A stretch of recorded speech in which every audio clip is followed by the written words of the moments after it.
À quoi ressemblera la Terre demain?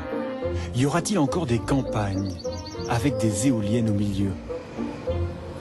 Vont-elles défigurer nos paysages, nous empêcher d'écouter les abeilles ou ruminer les vaches? Et seront-elles indispensables pour notre consommation d'électricité? Bref, comment sera la vie sans pétrole? À Samsø, on s'est déjà posé toutes ces questions. Entre Baltique et mer du Nord, cette petite île est devenue le paradis des énergies propres. Et dans le rôle de Saint-Pierre, nous rencontrons Søren Hermansen. Plus de 4000 habitants vivent à Samsø. Et le week-end, c'est Copenhague qui débarque. Nous prenons le ferry avec les touristes et Søren.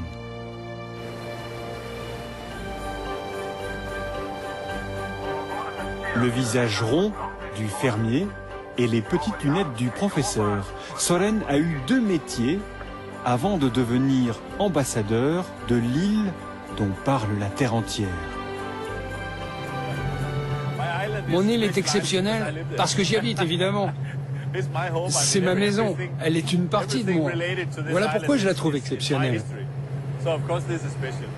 Attention, cet homme est dangereux. Son enthousiasme est contagieux. Voilà les éoliennes. C'était un énorme projet. Il a coûté très cher aussi. Et lorsque les habitants de l'île ont commencé à en discuter, en 98, ils ne pensaient pas que cela serait un jour possible. Aujourd'hui, regardez, c'est une réalité.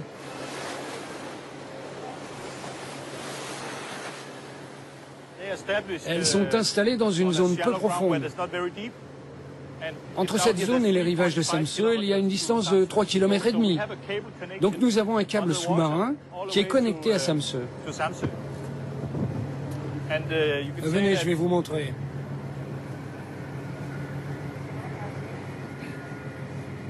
Sur l'île, il y a un transformateur. Donc l'électricité est produite là-bas, en mer, puis passe sur l'île avant d'être envoyée sur le continent.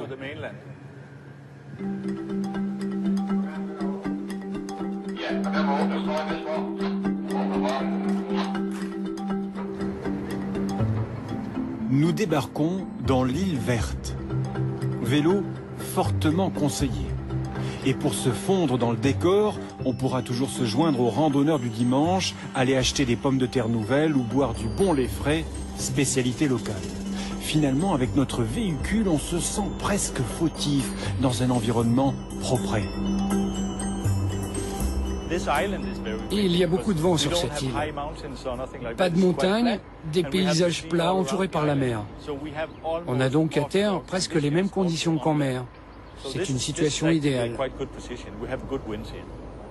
La télé, l'ordinateur, le réfrigérateur, les lampadaires, tout ce qui marche à l'électricité ici vient du vent.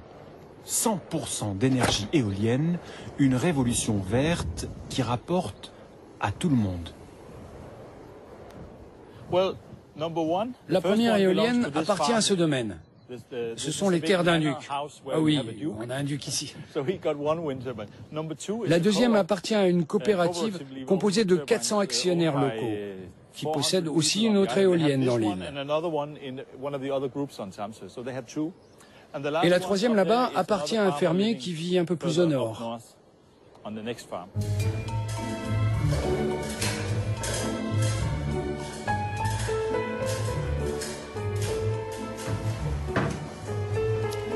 Pas de doute. Vu sa tenue, celui-là, c'est bien un fermier.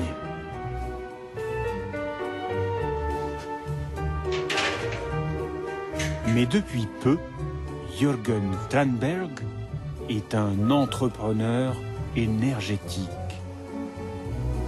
Il ne fait pas partie d'une coopérative d'actionnaires, ça non. Il est le seul et unique propriétaire de ce pylône d'acier planté dans son champ.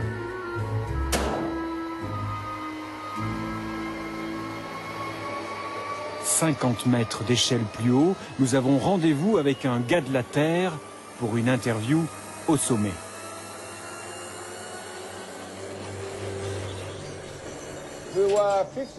On était 50 fermiers à demander un permis d'exploitation. Moi, j'ai attendu 2 ans avant de l'obtenir. Et après ça, j'ai acheté mon éolienne. Mais vous l'avez acheté tout seul?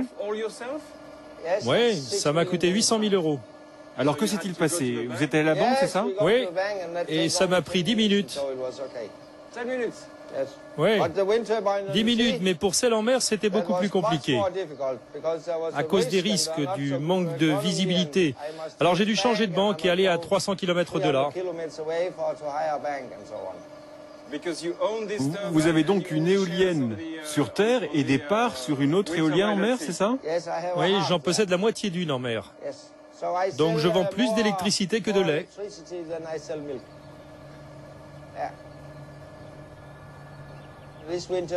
Je vends pour 140 000 euros d'électricité par an.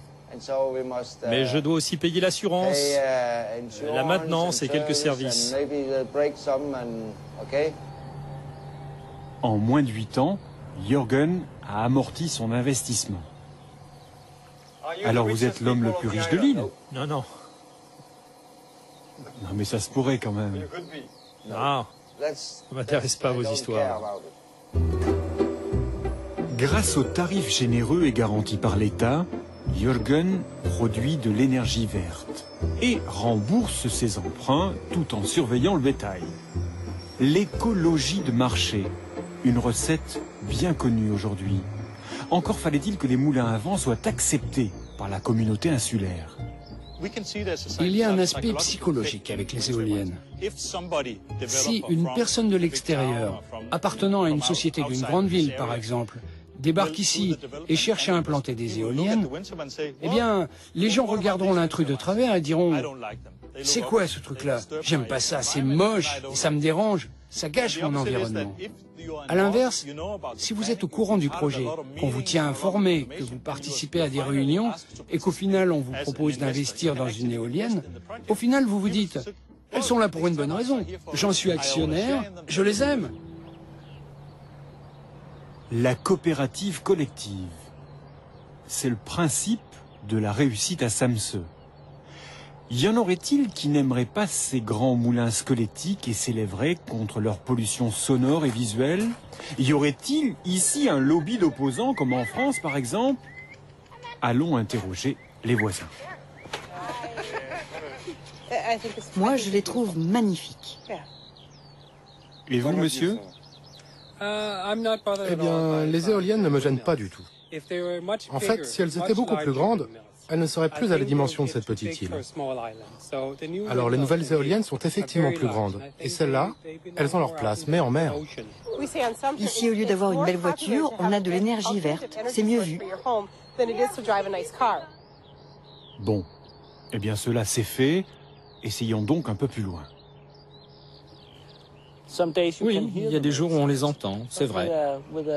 Il se fait comme un doux murmure. Elles font partie du paysage. Elles étaient là quand on a acheté la maison. On s'est souvent dit qu'un jour peut-être, on pourrait acheter des parts dans une éolienne. Oh oui, ça oui. Voilà plus de 10 ans que Samsø a fait sa révolution verte. Les euros de Bruxelles, les couronnes de Copenhague ont enclenché le processus, mais il a fallu un engagement massif des insulaires pour adopter les énergies renouvelables. Exemple unique d'autodétermination et de maturité qui a germé derrière ces murs. L'Académie de l'énergie, un lieu d'exposition et de réflexion d'où sont sorties la plupart des décisions. Et l'on a décidé d'aller plus loin. Pour diminuer la part des énergies fossiles, plus de 3/4 des habitants ont opté pour le chauffage collectif, qui fonctionne avec des panneaux solaires, ou encore avec des copeaux de bois, ou un peu plus loin, avec de la paille. Retrouvons Søren devant la presse de Taïwan et en compagnie de la télévision danoise, toujours à l'aise devant la caméra. Søren nous apprend qu'avec 3 kilos de paille, on se chauffe autant qu'avec 1 litre de diesel, d'où l'intérêt de cette centrale créée par et pour les habitants de Samsø. On a quasiment offert le raccordement aux futurs abonnés. Ça ne leur a coûté que 15 € pour se connecter à cette centrale, une somme ridicule. Mais c'était évidemment pour les intéresser au projet. Et par la suite, nous avons amorti le coût de cette centrale grâce à leur consommation. Les fermiers ont vite compris qu'ils pouvaient faire des affaires.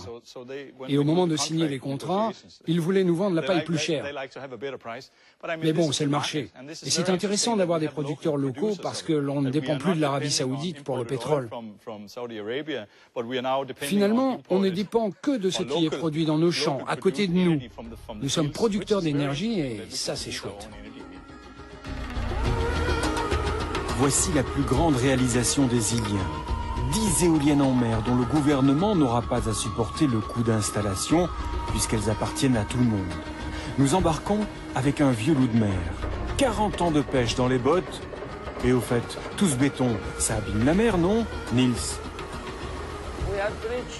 En mer, on a construit toutes sortes de choses. Des ports, des ponts. Et les poissons s'accommodent de tout ça.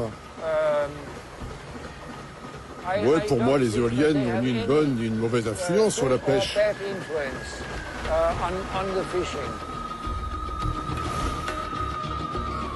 Qu'importe si elles irritent, dérangent ou gâchent la vue, avec elles, Samsø va bien au-delà de son contrat avec la planète.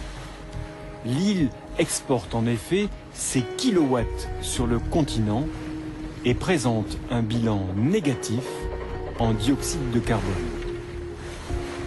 Samsø, autosuffisante et vitrine verte d'un pays qui vise 50% d'énergie produite par le vent d'ici 2020.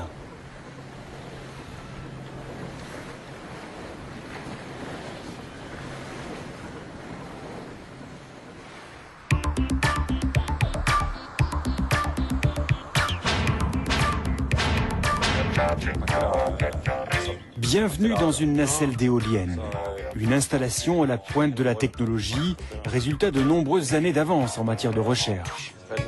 Lorsque les Danois disent non au nucléaire il y a 30 ans, la politique énergétique devient un enjeu national. Le gouvernement se lance alors dans un vaste programme d'énergie renouvelable. Conséquence, la naissance d'un géant, Vestas, qui installe plus d'une éolienne sur 2 en mer et sur la planète. Et si les Danois en sont arrivés là, c'est que leur savoir-faire s'est bien affirmé le long des côtes du pays. Chez nous, le gouvernement est seul décideur quand il s'agit d'implanter un champ d'éoliennes. C'est la politique du guichet unique. Dans d'autres pays, la législation est différente. Si par exemple, un promoteur veut réaliser un projet, il devra obtenir toutes les homologations et les permis nécessaires concernant la faune et la flore. Il devra négocier avec les pêcheurs, avec les autorités portuaires, militaires ou avec l'aviation civile. C'est un procédé très compliqué pour les autres pays européens. Alors qu'au Danemark, si on décide de construire à tel endroit, tout est prêt pour le décollage. Et c'est magnifique.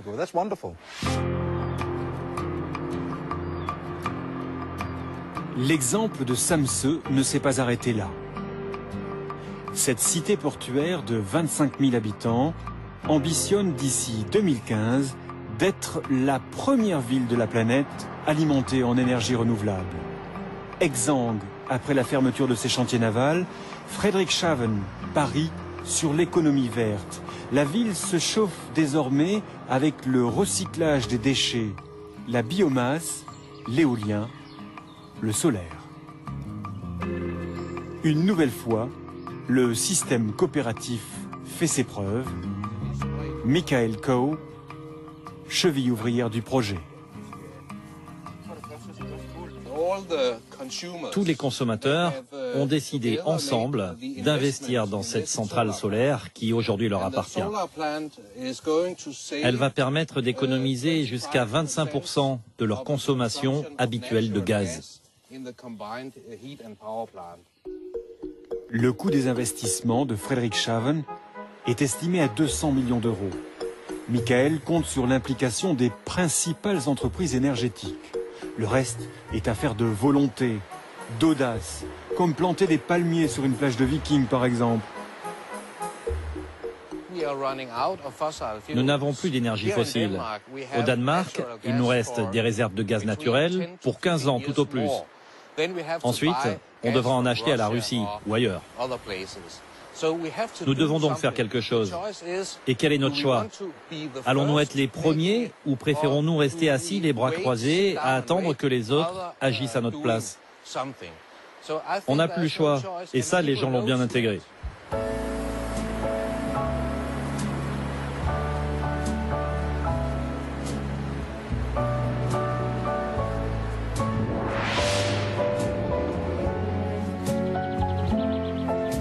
Zoom arrière. Perché sur notre éolienne, nous avons trouvé que Samsø ressemblait fort à un monde merveilleux, presque trop parfait pour être vrai. Et pourtant, dans cette métamorphose, chacun semble avoir joué le jeu de l'éco-citoyenneté avec comme déclencheur soit l'argent, le choix politique ou la maturité énergétique. Et nous, qu'avons-nous fait pour transgresser nos appréhensions, nos idées reçues, nos lobbies? Sommes-nous aussi prêts à adopter la devise de Samsø, penser global, agir local? I see skies are blue and clouds